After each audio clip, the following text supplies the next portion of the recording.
Hi Yardners, it's Destry. Today I have kind of a special video. I'm on a road trip here in Southern Oregon and I'm doing a tour of this really cool nursery. It's called Shooting Star Nursery and it's here in Central Point. And so we're going to just take a look around today. We're looking for plants that are deer resistant, that can tolerate a lot of sun, and I have some really cool ideas for these plants to help out a really good friend of mine and redo a little bit of her space. So I'll probably be showing you some footage of that as well. And I'm excited to see what we find here at Shooting Star. So let's go take a look. So this garden center does a really good job with grouping things together. So you can really picture like this beautiful grass that has the yellow that picks up here on the yarrow.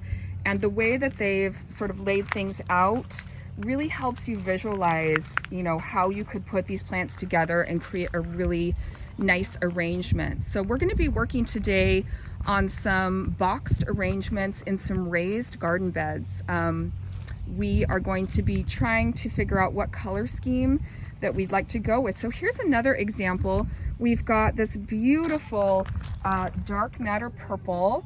This is a salvia. We've got an allium here, and then we've got another, this one, cobalt gray feather. So you can really see how these purples kind of work together and how you could create such a beautiful, beautiful space.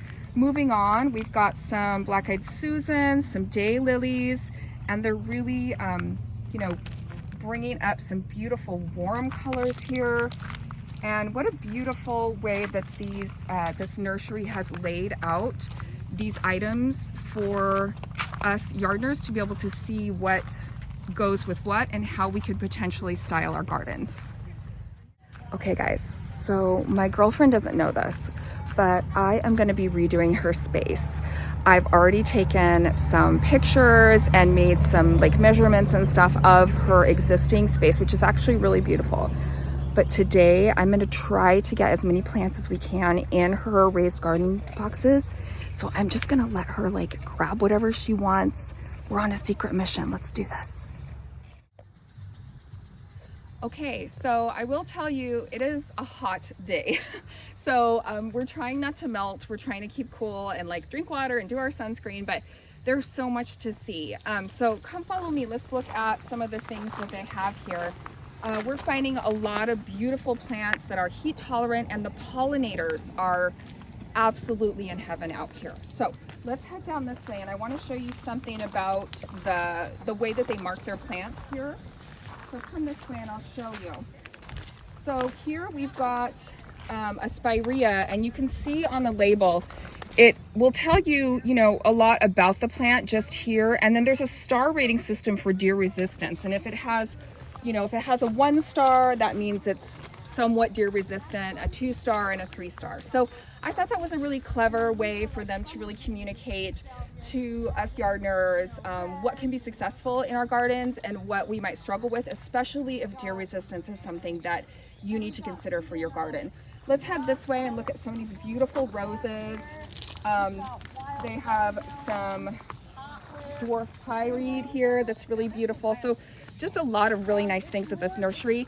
We just got to finish up our shopping though, because we might be melting. So more to come here in just a little bit. We're going to check out and continue on with this project.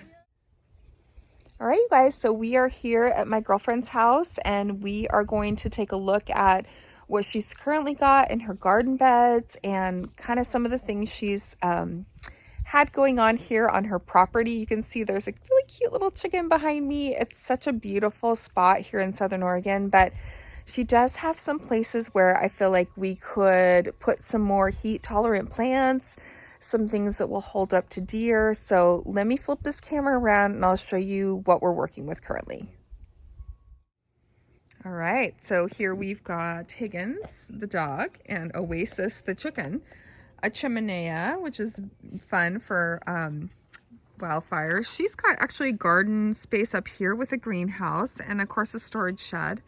So let's take a look at these raised garden beds that she has here. So you can see she has definitely tried to do some different flowering plants, but that was in the spring, and so we're in mid-July And this is a hot time of year here. So we're gonna try to replace some of these plants. In fact, we might even just clip. You can see there's actually some growth here. There's some buds. And I don't know what kind of plants these are, although I'm seeing a tag here. So I wonder if this is gonna tell me anything. Nope, not much information there. But I do think if we deadhead some of this, it will be able to come back. And I really love what her husband has done with kind of these landscape rocks from her property. And so there's definitely some potential here. So yard nurse, do you see the potential? Do you see what I'm saying? There's definitely some things that could be done here. So I'm gonna go ahead and flip around this way. You can see her property, which is over 5 acres, is absolutely beautiful, especially at this time of night when everything is sort of cooled down. She's got some shrubs here, but let's go ahead and go to this raised garden box here. So she's got some catmint, and you can see it's in really good shape. It just needs to be deadheaded. So this is probably the healthiest looking of all of the garden beds that she has here. And if I flip around this way a little bit, we might be able to see some of the stuff we have to zhuzh up the space. We can see some of the fresh plants here that we got today. There's a couple more garden beds here that get a little bit of shade, but I'm excited to see what we can do here today to kind of make this space more inviting and just be able to, you know, make this an easy process for her to get out here and water and enjoy her raised garden beds, which are absolutely perfect. We just need to give them a fresh look. So let's get to it.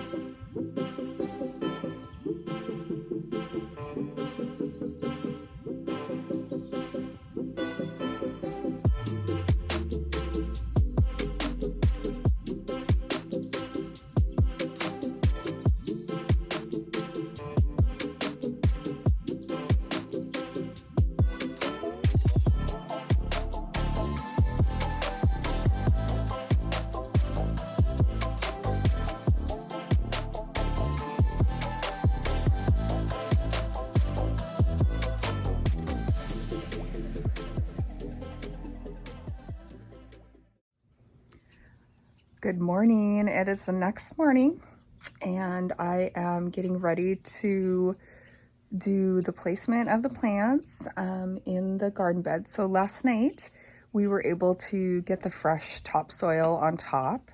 We cleaned up all of the plants that we're going to actually try to keep in these planter boxes. And so this morning is the fun part. I'm going to go ahead and get busy doing the layout and the design, and then we are going to start getting some stuff planted up. So it's going to be fun. Let's do this.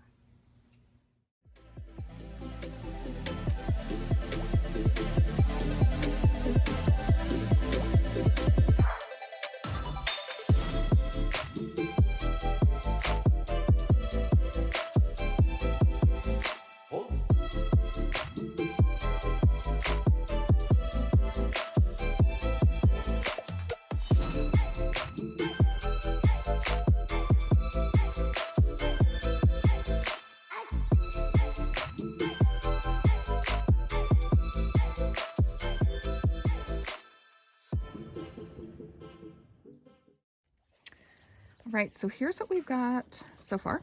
I've got this cool grass. What is the name of this anyway? Blonde Ambition Blue Gamma Grass.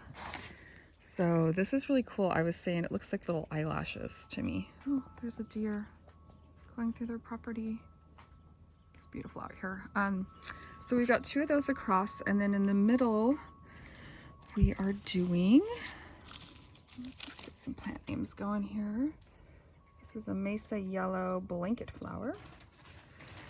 So the thing I liked about this one is that even when the flowers are done blooming, I guess you'd call this the calyx, but the actual parts here, this would be really nice for like a dried flower. And I just think they look really pretty even with even when they're more dry. So you can see like this flower is fading, but it still has a really cool look to it. So that's going to be for that bed.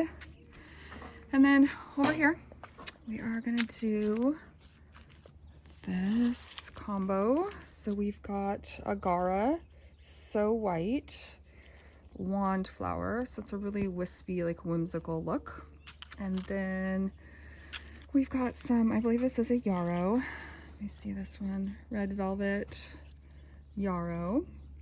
And so it has this really pretty, like deep red color, and then with kind of the whimsical white. And then there were a few plants still left in here that we're gonna try to see if this one will come back for sure. It's looking pretty healthy. We potted up a few pots as well, and then over here we've got a couple petunias, the catmint that we cleaned up, and then we are gonna do this, which is the right name here. It's an allium. So I thought this would be a good choice because it will return year after year, and it has a really pretty bloom to it, a pretty purple bloom. So that is what we've got going on. That's the plan. And so we just got to get all this stuff potted up. So here we go. And over here in the corner, we're going to do a couple heucheras. Got a couple more of just a repeat, give some height to this corner. There are a few hostas that we're going to keep in this box and see if we can kind of bring them back. But a couple heucheras, they're going to look really nice over here. So this is the corner area.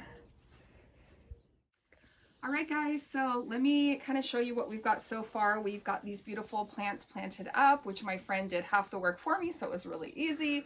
We popped them in here, and now we are going to top dress this with this bark that we got. So we got a pretty chunky bark because, again, my friend has chickens and wildlife, so we want to keep the wildlife out of the beds. We want to mulch the soil to keep the moisture in the beds, and it really just provides like that finishing touch to the whole space. So what we're going to do is grab our gorilla cart, and we are going to come this way and start working on this bed. So you can see kind of the before. There's some roots that are still showing. So what we're going to do is just really be liberal and top dress the box with the bark. And again, that's just going to serve a purpose of making it more beautiful, and also just really protecting these plants, keeping the moisture in, keeping the animals out. And it's really going to make it look finished. So let's go ahead and get busy and finish this one up.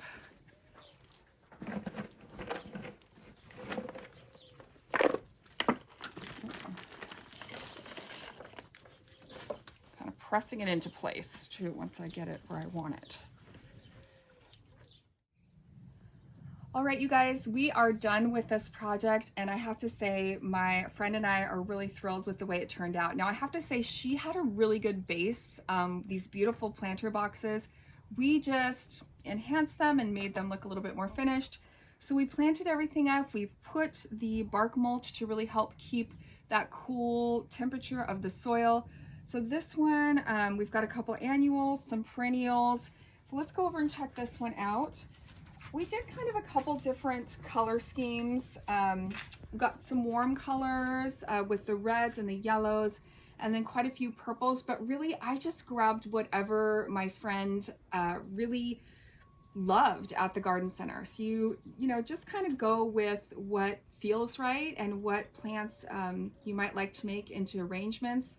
We also picked some plants that she could use for some dried floral arrangements as well.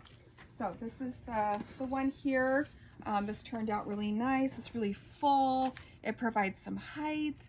And so I'm really excited with how everything's looking. And I think that with a little bit of water, these plants are gonna do really awesome in this beautiful setting here. So here's our last little shade garden area. We kept some of the hostas that were there. We added some heucheras. I think that this area is really, really beautiful. And again, it has more height now. I hope that you guys enjoyed checking out this transformation and going shopping for these plants and transforming this space. If you like the video, please go ahead and subscribe to my channel. I've got lots more fun videos coming. And thanks so much for hanging out in our yard with us today as I traveled to Southern Oregon and did sort of a yard makeover for my girlfriend and her family. So thanks for watching, and I'll see you guys in the next one. Bye.